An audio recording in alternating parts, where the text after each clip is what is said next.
Hey Trail Riders, welcome back to the Daily Ride. I hope you guys are doing well. Today we're going to be talking about the banner of God.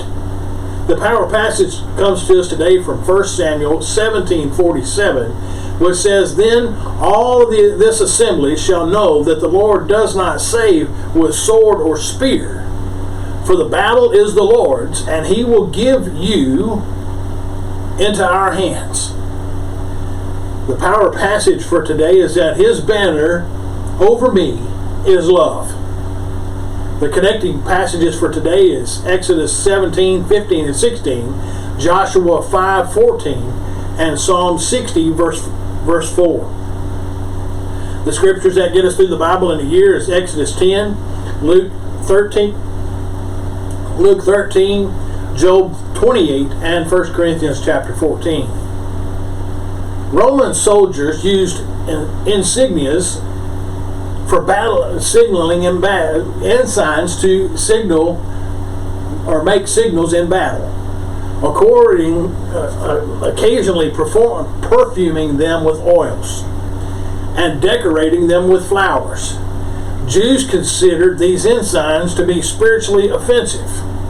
Nowadays, we do not regard ceremonial objects as with the same appreciation or revulsion as did the Romans and the Jews of centuries gone by.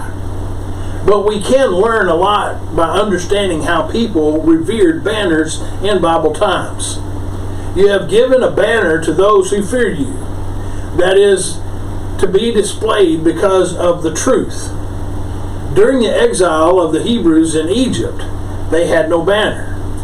They were unknown, unorganized, and without distinction. As slaves, they had no identification, no flags, no rights. When the tribes finally escaped, they were as refugees, united only in huddled fear, a mixed rabble.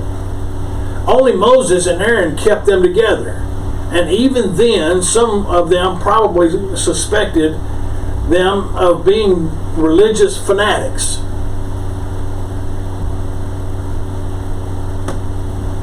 The tribal families clung to each other for moral support.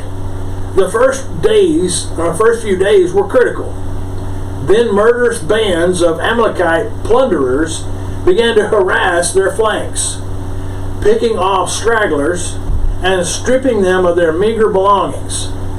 Joshua had to muster what men he could and put together arms, and it was a pitiful show, since they did not have so much as a rag raised on a pole to rally them.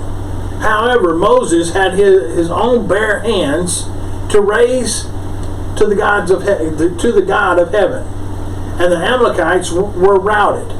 And Moses built an altar and called it, "The Lord is my banner." And he said, "Because the Lord has sworn, the Lord will have war with Amalek, and from generation to generation." God gave Israel a name and a nationhood, but no national symbol. Moses surveyed Joshua's Israelite force, primitive but victorious, undistinguished by the single fluttering pennant or token, an army without pageantry, and said, "Yahweh Nisi, the Lord is my banner." He replaced heraldry with reality. Later, Israelite tribes each adopted their own standard, and Joshua wielded together Israel's first real army on Canaan's soil. A formidable figure confronted him, whom Joshua attempted to challenge. The response was, "As the commander of the army of the Lord, I have now come."